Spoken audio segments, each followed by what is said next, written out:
Hello friends, मेरा नाम वासुदेव शुक्ला है। आज क्लास 10th की मैथ की बुक का चैप्टर 2 स्टार्ट करेंगे, पॉलिनोमियल। और आज मैं स्टार्ट करूंगा एक्सरसाइज 2.2। चलिए वीडियो स्टार्ट करते हैं।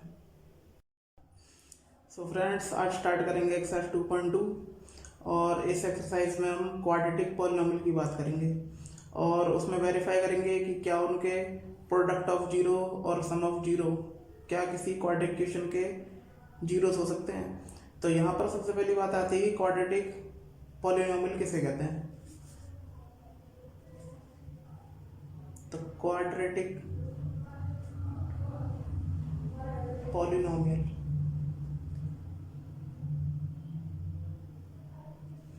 क्वाड्रेटिक पॉलिनोमियल को होता है मतलब जिसमें किसी भी वेरिएबल में जो उसकी मैक्सिमम पावर है वो 2 होनी चाहिए, यानी a x square plus b x plus c, ये हमारी क्वाड्रेटिक पॉलिनोमियल है। और यहाँ पर देखिए x की जो पावर है यानी x रेज टू पावर 2 है, यानी इसकी जो घात है वो 2 है सबसे ज़्यादा। तो इसका मतलब क्या हुआ, ये क्वाड्रेटिक पॉलिनोमियल है। और अब यहाँ पे बात की जाती है कि इसके sum of zero product of zero हम कैसे निकालें। तो यहाँ पे इसके फॉर्मूला है, तो ये इक्वेशन की जनरल फॉर्म। और यहाँ पर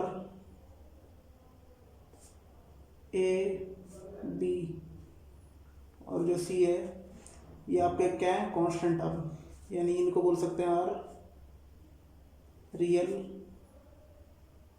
नंबर्स। अब हमें इसमें वेरीफाई करना है sum of zero product of zero. तो इसके फॉर्मूले क्या होता है वो मैं लिख देता हूँ। सबसे पहले आता है सम ऑफ जीरोस।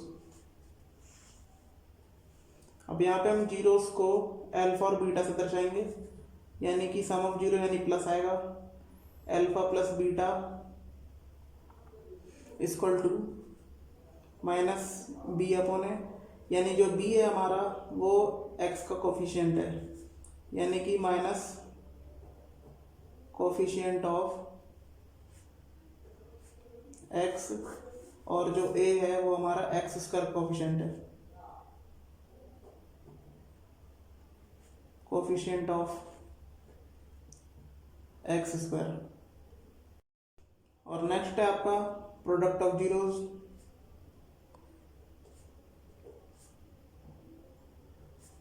वो होगा हमारा alpha into beta equal to c upon a, यानी जो यहाँ पे सी ए कांस्टेंट टर्म है, कांस्टेंट है, और यहाँ पे जो ए है वो हमारा कोफिशिएंट ऑफ एक्स स्क्वायर है,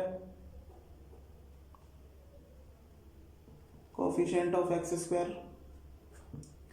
तो यहाँ पे ये फॉर्मूला आ जाता है।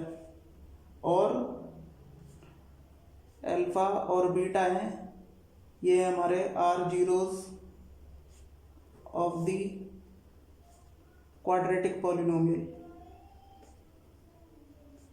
मैंने पहले ही बताया कि क्वाड्रेटिक पॉलिनोमियल किसे कहते हैं। तो ये हमारे अल्फा बीटा क्वाड्रेटिक पॉलिनोमियल के जीरोस हैं। हमें सबसे पहले क्या करना पड़ेगा, कोई सी भी इक्वेशन देगा तो पहले हमें उसके जीरोस निकाल लेंगे, फिर हमें इसमें वैल्यू पुट करके देखना पड़ेगा क्या LHS और RHS क्या बराबर आ रहे हैं या नहीं आ रहे, यानी सम ऑफ जीरो और जो फॉर्मूला है कोफिशिएंट ऑफ एक्स और कोफिशिएंट ऑफ एक्स स्क्वायर की वैल्यू पुट करके क्या बराबर आ रहे हैं। और ऐसी इस केस में होगा प्रोडक्ट ऑफ जीरोस, यहाँ पे अल्फा बीटा की वैल्यू रख के हम देखेंगे कि क्या ये कांस्टेंट और कोफिशिएंट ऑफ एक्स स्क्वायर के कैलकुलेशन के बराबर आ रहा है कि नहीं आ रहा।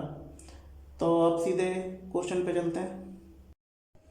तो ये NCERT का क्वेश्चन है एक्सरसाइज 2.2 का, और इस क्वेश्चन में आपको वेरीफाई करना है, यानी कि मैं बताना है कि जीरोस और जो इसके कोफिशिएंट के जो उसके बराबर हो सकते हैं नहीं हो सकते। तो यहाँ पे सबसे पहले हमें क्या करना पड़ेगा, पहले हम लिख लेंगे इसको पॉलिनोमियल ऑफ एक्स, ये हमारा बराबर है x square minus 2x minus 8 के। और जो इसकी जनरल फॉर्म होती है जो मैंने पिछली बार बताई थी वो होती है हमारी a x square plus b x plus c. अब यहाँ पर हम इसकी कंपेरिजन कर लेंगे कि कौन किसके बराबर है। तो यहाँ पे हमें ए बी सी की वैल्यू बतानी है। तो जैसे स्टेप से मैं कर रहा हूँ वैसे ही आपको करना है। तो यहाँ पे ए बराबर देखें तो एक्स स्क्वायर का जो कोफिशिएंट है यहाँ पर वो यहाँ पर 1 है, क्योंकि यहाँ पे कोई सी भी नंबर या कोई सी भी डिजिट नहीं दे रखी है। तो इसका मतलब क्या है कि यहाँ पे 1 है। और यहाँ पे एक्स स्क्वायर के बगल में ए है तो इसको भी हम ए मानेंगे, तो ए बराबर हमारा 1 होगा। और एक्स का कोफिशिएंट भी है तो ऐसे यहाँ पे एक्स का कोफिशिएंट -2 होगा।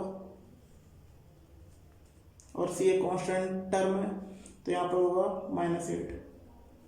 तो यहाँ पर हमें ए बी और सी की वैल्यू मिल गई है। अब हमें क्या करना पड़ेगा, इस क्वाड्रेटिक पॉलिनोमियल के हमें जीरोस फाइंड आउट करेंगे। तो इसको कर लेते हैं हम। तो we have x square -2x -8, और इसके जीरोस फाइंड आउट करने के लिए आपको प्रीवियस नॉलेज बहुत होनी चाहिए। आपने एक ट्रिक पढ़ी होगी फैक्टराइजेशन, उससे हम जीरोस फाइंड आउट कर सकते हैं। तो यहाँ पे वही अप्लाई करेंगे। अब यहाँ पर हमें देखना है कि मल्टीप्लाई करके जो डिजिट है वो हमारी 8 आनी चाहिए, और जब उसे सब्ट्रैक्ट करें तो -2 आनी चाहिए। तो ऐसे हर किसी क्वेश्चन में करना होता है। जो कांस्टेंट टर्म होती है उसे हम देखते हैं कि मल्टीप्लाई करके आ रहा है कि नहीं आ रहा, और वही जो दो सेम डिजिट हम लें तो उसको प्लस माइनस करके क्या वो -2 के बराबर आएगा या नहीं आएगा। तो सबसे पहले हम इस क्वेश्चन को करते हैं। तो ऐसे ही हमें यहाँ क्वेश्चन में देखना पड़ेगा कि ऐसी हमें दो संख्या देखनी है कि उसको मल्टीप्लाई करके 8 आए और या उसे सब्ट्रैक्ट या एडिशन करके उसे -2 आए। तो दो ऐसी संख्या में मिल जाती हैं 4 और 2, यानी अगर मैं 4 को 2 से मल्टीप्लाई कर दूं तो 8 आ रहा है, और अगर मैं 4 में से 2 सब्ट्रैक्ट कर दूं तो -2 आ जाएगा, यानी मैं माइनस का 4 लूँगा। तो यहाँ पर एक्स स्क्वायर 4x माइनस का 2x माइनस का 8, यानी 4 में से 2 घटाऊंगा तो आपका 2 आ जाएगा, और 4 को 2 से मल्टीप्लाई करेंगे तो 8 आ जाएगा। तो इसको आगे सॉल्व कर लेते हैं। माइनस का 4x हो जाएगा, माइनस माइनस प्लस माइनस का 8। अब इसमें कॉमन लेंगे तो इसको स्प्लिटिंग मेथड ही बोलते हैं, क्योंकि इसको स्प्लिट कर लेते हैं दो पार्ट में। अब हमारा एक्स स्क्वायर -4x में सिर्फ x कॉमन है तो x बार ले लेंगे, और 2x -8 में 2 कॉमन है तो 2 बार ले लेंगे, यानी 2 का फैक्टर कॉमन है। तो x 2 की टेबल में 4 टाइम आता है। तो यहाँ पे हम मिल जाते हैं x + 2 और x - 4। तो अब इन को हम सिंपलेस्ट फॉर्म में लिख लेंगे, यानी जो जीरोस हैं वो हमें पता चल जाएंगे। देन 0 इज -2, और हमारा माइनस क्या हो जाएगा प्लस, साइन में चेंज हो जाता है जब हम जीरो लेते हैं। तो यानी कि हमें जो जीरोस मिले हैं वो मिले हमें अल्फा = -2 और बीटा = 4।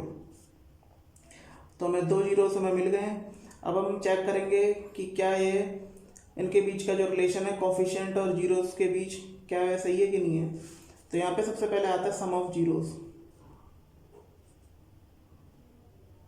तो सम ऑफ जीरोस में हम देखते हैं LHS और RHS, अल्फा प्लस बीटा, और जो मैंने बताया था coefficient of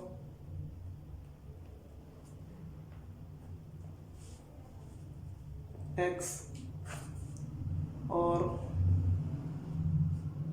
coefficient of x²। तो हम यहाँ पे चेक कर लेते हैं।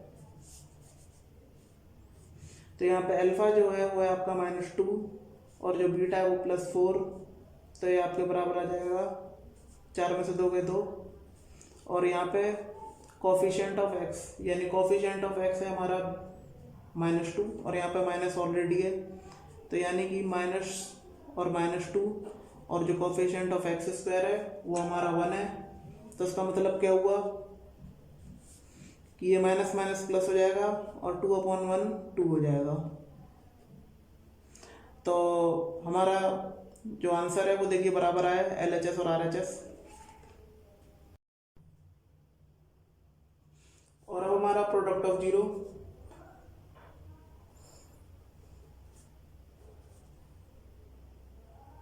जो हमारा प्रोडक्ट ऑफ जीरो होगा वो हमारा होगा अल्फा बीटा और सी अपॉन ए, यानी इसकी सिंपलेस्ट फॉर्म भी थी, इसको लिख लेता हूं मैं, कांस्टेंट